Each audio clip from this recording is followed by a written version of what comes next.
Norit stebuklo namuose? Įsigykit lėliukės, jos būna labai skirtingos, kaip ir drugeliai. Pasikabinkit kažkur tai šiltoj, saugioj vieteliai, mes dažniausiai duodam būtent pakabintus ant pagaliukų.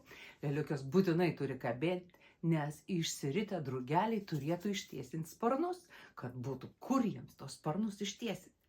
Ir iš tokių stebuklingų lėliukių po kurio laiko išsirita drugeliai.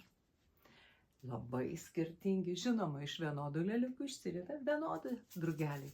Štai čia drugelis, malachitas, žalias, drugelis nuotaka, jo lėliukė labai graži, spalvota, auksinė, drugelis mėnulis.